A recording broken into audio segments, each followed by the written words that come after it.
All right, everyone. Hello and welcome back to another episode of the Publisher Lab. I am Tyler Bishop, and alongside me, as always, is John Cole. Hello, Tyler. How you doing? I'm doing well, man. How about you? Good, thank you. I always think when we start off like that, I always say that. I always say like, "How are you?" And then I think that's having lived in the States for about three and a half years. It is almost an automatic thing. Is how you doing? Yeah, I'm good. How are you? And Yes. it's like, when I've moved back to London, I'm kind of a little bit stumped sometimes because the openers are different. Yeah. Uh, Cheerio. Yeah. Cheerios goodbye. But it's anyway, I'm very well. I've been having a good day and looking forward to our chat today. What we're Yeah. talking Well, top of the morning or top of the afternoon to you. And I think today we're kind of discussing what types of subjects we wanted to get into a little bit. And I think we kind of started just going down multiple rabbit holes, and we said, hey, we just got to start this thing up and kind of have these conversations on air. One of the things we were just talking about a little bit was like kind of uh, the month of February was kind of a weird month in 2017. So if you're listening to this now and you're like, hey, it's April now, this isn't relevant. It probably is, because one of the things we're going to be talking about is something that's been accused of being something that's been occurring over the last couple of years. And you know, John, we were talking about Google really, and some of the changes they've made to organic search, and some of the ways that kind of they've evolved over the last couple of years, and the way that publishers in general kind of think they're being affected by that. The first is, I guess, kind of ad rates, right? We both noticed a lot of chatter here recently on the subject of ad rates, and I think some of it maybe is coming from a genuine place, but maybe not a place of facts and data. Yeah, facts and data are a little bit thin on the ground. I mean, we've done our best with this by pushing out the ad earnings index, the revenue index that we pushed out, which reveals to everybody the relationship together as an index, not as an amount, not as a price, but as an index over time, how it changes. But when people talk, it is a little bit of smoke and mirrors, isn't it? Especially when you go into Quora and places like that, people are asking, is anybody else seeing this? And then other people, and you have that confirmation bias because you're looking for your answer that you want to hear, which is, yes, things have changed. And it reminds me of that "Who Moved My Cheese," kind of. Yeah. And it is not the rate of change at the moment is pretty phenomenal. We are seeing a lot of the new ad dollars, and I don't know if people picked up on this. With Procter and Gamble came out and said very recently, "Hey, look, we've got to try and get on top of this opaque ad system. We don't want to engage in buying media where we don't know where it's gonna go." And I think the ad agencies are going down the route of safety, which is, hey, let's buy from Google properties and let's buy from Facebook. And so the bigger independents, newspapers and stuff like that, they feel like they're being left out in the cold, because why buy the Guardian ad inventory when you can get the same users on Facebook? Now, this is where things are going to change, and I think this is going to be a good year for publishers, because I think that when you shake out, and any period of disruption is uncomfortable, but when you shake out all of the hangers-on and the intermediaries, which I think is happening this year, new value will be revealed, and you'll see then ad rates going back up.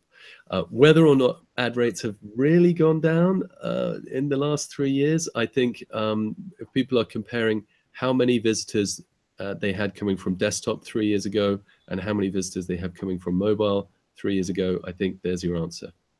Yeah, I think that's one of the things we've talked about a little bit.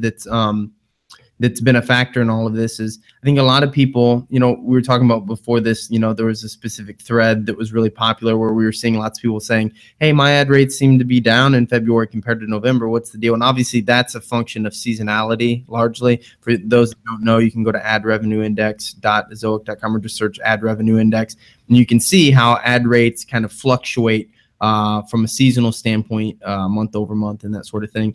But aside from that, there was a lot of people saying, well, ad rates in general have been in decline. And we've heard this from large publishers before where they say, well, how ad rates have been. They've been declining.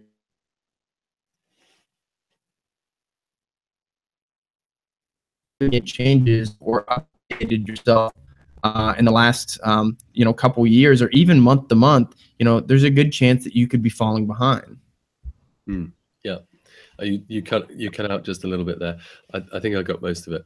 But if you look at the way media has been sold over the last few years and how that's changed, you would have that situation where guys on an inside sales team would be selling their homepage takeovers, and they would be able to sell them out, particularly during holiday seasons and so on. And now, such as the change or the shift in the ad dollars, that you have a change in the way that things are being sold and bought. So programmatic effectively is beginning to eat direct ad sales, and that is skewing things towards those properties that are better at programmatic. It doesn't tend to affect the sites that we work with so much, but I think that we will hit a bottom in direct ad sales, and programmatic will begin to actually help. But it's gonna be tough. I mean, I can see it happening.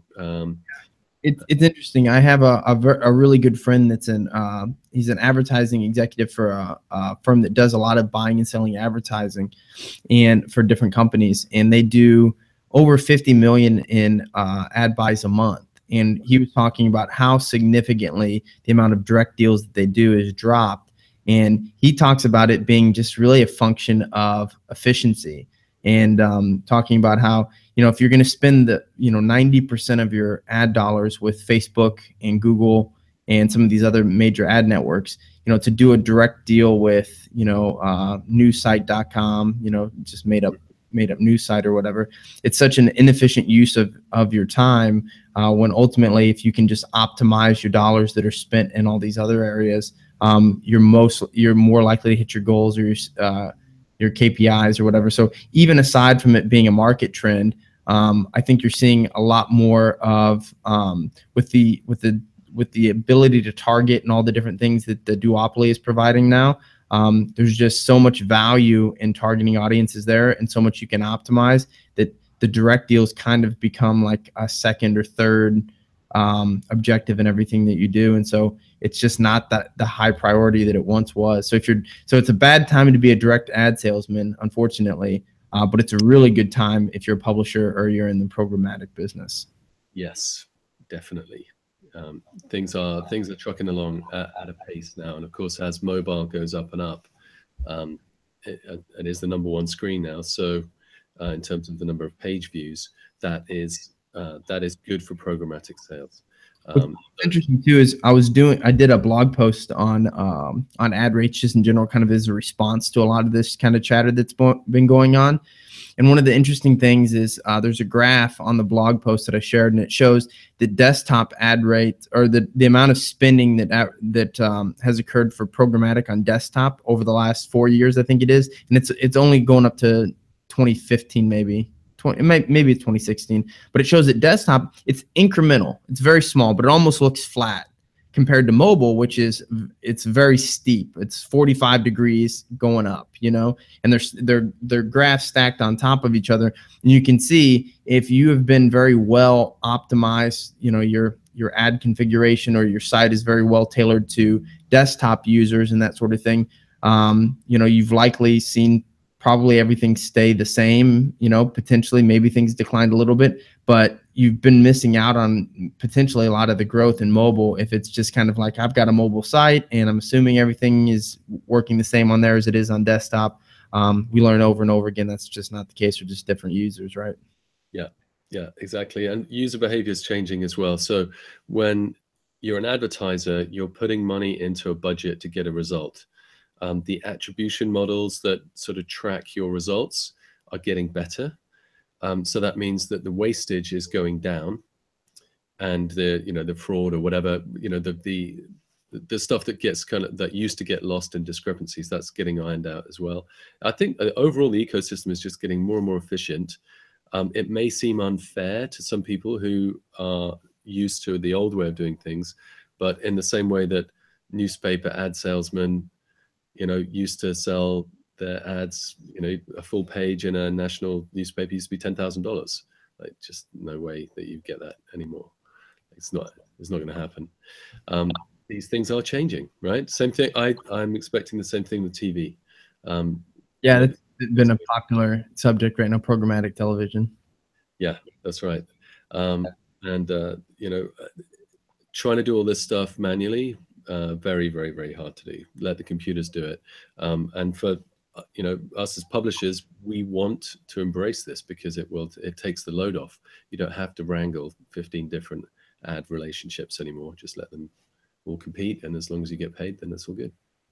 Yeah, and I think one of the other things that was weird about this month, aside from just the ad rates in general, and we talk about how things are changing and things like that, is uh, Google. I kind of let you in on kind of a secret that's kind of like spreading around, at SEO circles, is people keep talking about Google algorithm updates as it relates to search, as if they operate the way they did back in 2012, where Google launches some big update that like basically disrupts the internet and the way that sites work.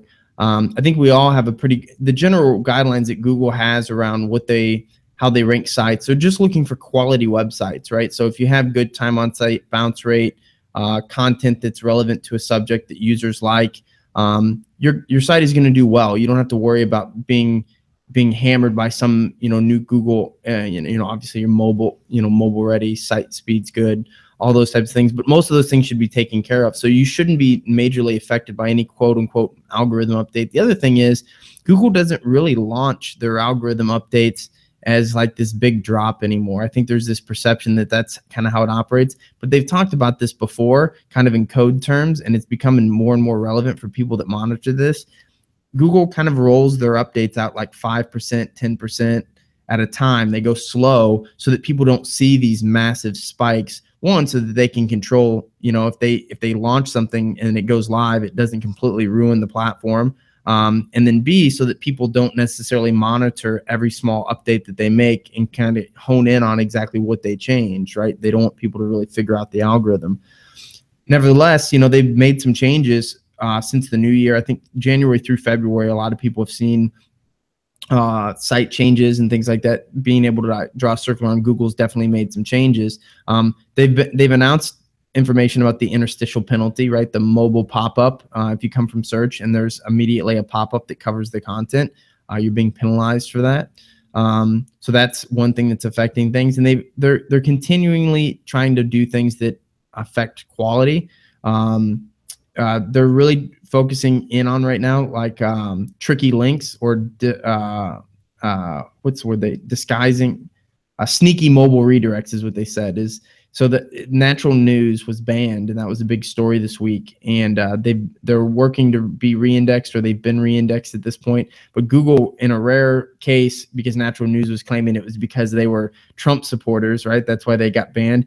Google actually came out and said, no, it's webmaster guidelines. We're cracking down on these sneaky mobile redirects, right? So there's links are something that they're paying more and more attention to, the architecture of their site. This is something they've talked about a lot.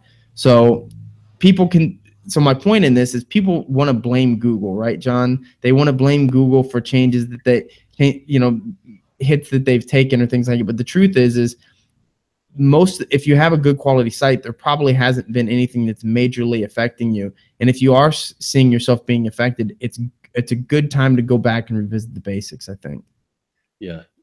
It's funny because people always blame Google if they've gone down. Yeah, exactly. When they go up, right? That's a great point. I never thought about that, but yeah, that's true. Yeah, that's it. And of course, for everybody who has taken a hit with a Google rollout, there will be people on the other side who've gone up.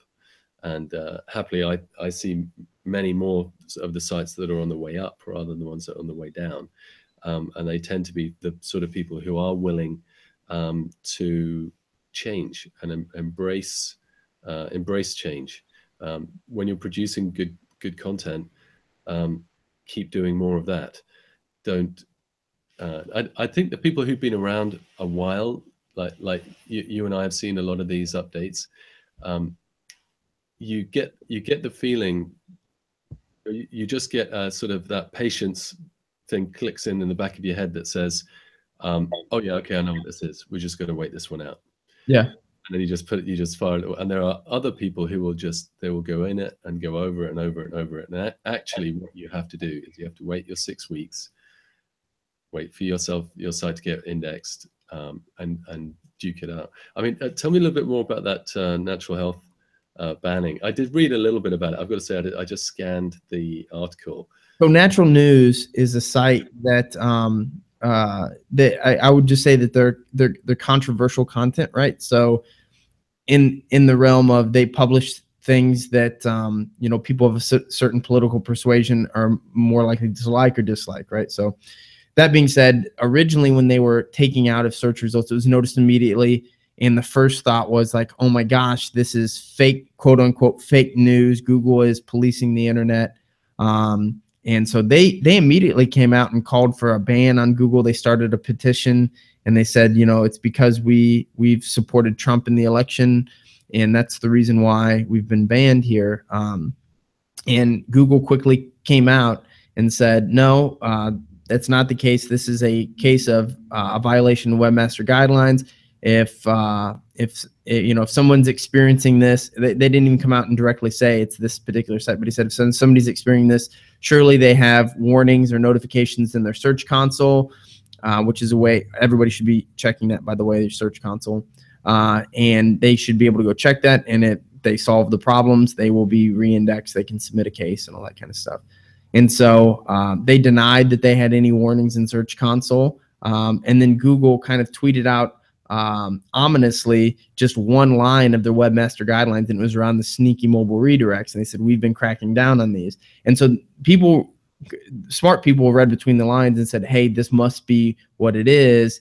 And then Natural News was, I guess it looked like yesterday they'd been re-indexed, or they were told they were going to be re-indexed from the case. And then Google actually came out and addressed it specifically and said, this is why they were de-indexed. They've been re-indexed. And, this is something we're focusing on more specifically now, is the architecture of your site. If there's things about the way that your site is organized, the navigation, the way that links build together, the way the technical structure of your site, if there's things that aren't sound, these things might be affecting you more now than they ever have before. And so that's one of those things where there is still a role for quote unquote technical. I wouldn't even say SEO people. I would say, because I don't like the word SEO. I don't like SEO quote unquote professionals. I think it's kind of seedy, but I do think there is a world for webmasters, right? A good webmaster that can make sure that the architecture of your site is sound, because I've always said that this is not directly something that can affect how your site indexes in search, although I've always thought that it played a role. But it's a good best practice for having a sound site. Again, you want to just have a quality website. You know what I mean? And the more complex and convoluted it is, and the sneaky you try to be, whether on purpose or on accident, the more likely you're going to get bit at some point. Yeah, you can't fool the big G. They will find you out. Yeah, so it feeds back in as well to an email conversation that you and I have had, that I was having earlier today with a student site, and they do really well in Facebook, but they realize that they're exposed to Facebook's algorithm. And we were talking about this, how the intent of the visitor is what separates Google traffic and Facebook traffic, and obviously, we call it SEO, but there's for no other reason, but it's really talking about that best practice of producing a great site, Yeah, index, and to get some traffic from people who are looking for stuff that you've got. Facebook is different, because Facebook is looking for they have an algorithm that decides things that they think that you'll like based on your thumbsies up, and the stuff that your friends like, and and how old you are, and where you live, and all of the other data that Facebook has got on you. But you're in there looking at your friends' holiday photos, and then you see you weren't going in there to say, hey, I want to go and look at two cars like racing each other on the streets of Dubai, but you end up looking at that video, or at least I did. But it's like it's one of these things that the content is good. It's been given up to somebody and then they've absorbed it. But it's the other way around. Whereas in Google, Google have already got the benefit of your explicit request for information. So you're saying, this is what I want. I want to know, you know, uh, runners stretches, how to do a proper warm down. You type it into Google, you get some advice. That those sites are indexed because they are, Google's algorithm on their side is telling them from your results and the other people who've come to those similar pages, that is the best result. But these two ecosystems are coming from different angles, and to try and please them both is actually quite hard. So to sort of complete my point, we're talking to these guys who own a student site. They get a ton of traffic. I mean, millions and millions from Facebook, and they're trying to investigate and say, look, we've got a big risk here. If we suddenly go down the Facebook rankings, how do we figure in Google? How do we get Google love? And it's just a discipline of meta tagging all your pages, making sure you got a fast site, producing really good top quality content, make sure the navigation's good, all of these basic things. And it always surprises me, Tyler, and I always send them your SEO advice. People ask me, so I said, just go and look at this stuff from Tyler, do all that basic stuff, because it is just the basics, isn't it? Yeah, it's really, and like a lot of the stuff that you're talking about, if people want to find, it's on blog.azoic.com. But most of the stuff that we're talking about, it's not trickery. It's not like, I don't like the term SEO because, like you said, it's like best practice for attracting organic search. And it's really all, for the most part, what we're having people do in these cases is augmenting their existing content so that it improves the quality of what the people coming from Facebook or coming from Google are looking for. And essentially, all we're trying to do is the same thing we're trying to do whenever you're trying to modify the way that ads look or feel on a site, is you are essentially trying to improve bounce rate, time on site, page views per visit, all that kind of stuff. But what's interesting to me about what you were just saying was, this kind of the difference in traffic from Facebook and Google. Does that mean that the quality of the traffic is better from Google than Facebook, or does it vary because of that intent that Google has? It depends on what you're measuring. So if you are measuring monetary value, Google is worth more. Google visitors are worth more than Facebook. Now, depends on whether you're on desktop or mobile.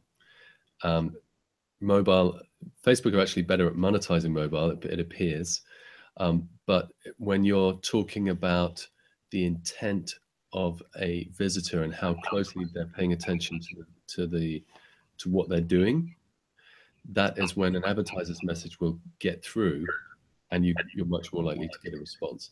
So whenever I talk about the value of your content, it's the intent. So the example I always give is the cat flushing the toilet on YouTube example, where yeah, sure, I want to see the little paw, but it's being mildly interested in something and actually being really intent on finding out the answer to something. You're in a different state of mind, and so an advertiser's message is going to have a higher impact when you are engrossed, and that's why, I mean, without giving too much away about what we're working on at the moment, is looking at user experience in much more finer detail than just the bounce rate, the time on site, page views per visit. We're doing a lot of experimentation at the moment to try and reveal this relationship between engagement and monetization, but engagement and those user experience metrics, which is really it's the bedrock of all of your monetization. You get that right, you will increase in traffic and you will make more money. So it's getting that right. It's interesting, and try and draw this into something that maybe is practical for some of the publishers that might be listening. I think the takeaway from this is that it's obviously something we've been hyper focused on, and it's the crux of the business that you and I work on a daily basis. But for everybody, your goal should always be to try to individualize or personalize experiences for users as much as possible. So whether this is just tailoring mobile experiences or desktop experiences at a very high level of being one thing that you can affect, but it is this idea of being able to change ad experiences, navigation experiences, layouts, content, being able to test and adjust these things the best you can to tailor your site to your audience. And I think that is as fundamental and basic as that sounds, I think that is a monumental shift from the way that things have always been done up until maybe this point, where you maybe have a site, maybe even just on desktop, and you look at it and say, I think this is going to do the best. I think maybe an ad right here. I think maybe this caption or this title is going to work the best for X reasons. But there's so many great mechanisms now for testing all kinds of things. I mean, there's a billion different tools that are out there. Some are completely free that will allow you to A/B test different types of content, different types of images and things like that. And I think that it's really important that users identify or webmasters identify exactly what those elements are and figure out which ones they can adjust. Because like you said, those things not only affect, the important elements of user experience, but those things affect your traffic as well, believe it or not. I mean, there's definitely a correlation between SEO and those things. We see it with the thousands of sites that we have that improve UX metrics. They almost always see an improvement in mobile and desktop keywords. So yeah, I mean, user experience is king. I mean, people say content is king, but it's user experience is king, and content is the driver behind that. If you want to get more traffic, you want to do better. That you're exactly right. And if you're talking about personalization, I mean, the ultimate personalization, when somebody is typing in a keyword that you rank for, that ultimate personalization is to make sure that that content matches the intent of the visitor that has typed in that keyword. So they look for a particular keyword, they get it, and then they're getting it and then some from what you are delivering. So that's the best personalization. Now, Google does half of that personalization for you because it's seen the results of your efforts so far. If you can do your part, do something better on your side, either make the content more engaging, change the elements on your page, do testing, any of those things will improve those metrics. The Google search engine will see that and then reward you. And that's exactly what you were talking about when you get more traffic. But yeah, you've got to start out with the basics. You've got to make sure that all your pages are getting tagged up accordingly. You're doing your metadata correctly, and that you've got a fast site, it's mobile friendly, etc., etc. We didn't really set out to talk about SEO, did we? But quite a bit on this one. In the mix, everything else. But I think we're just about out of time, John. I know I always lose track of time whenever we start these things. I always look at the clock and I'm like, when exactly did we start this thing? And sometimes they're longer than others. So I apologize to our listeners that are sometimes like, why are these things sometimes 28 minutes long, sometimes 45 minutes long? It just, hey, we just talk until we feel like it's not valuable anymore, I guess. Yeah, that's it. We do appreciate all the lessons, guys. You have been excellent. We are getting a ton of people tuning in to each show at the moment. So thanks very much for the referrals. Yeah, I want to encourage everybody to continue to share the show and give us reviews on iTunes. Those things help us a ton in helping us basically make this a regular thing. So I mean, we drop podcasts each week now. And that's because we have the listeners, and John and I both are busy, but can dedicate the time to do it because of your support. So please continue to support the podcast in every way possible so that we can continue to bring you great content. Yeah, thank you, guys. And thanks, Tyler. I'm going to say cheerio now. All right, cheerio, John. Cheerio, listeners. Have a good one. Thanks, guys.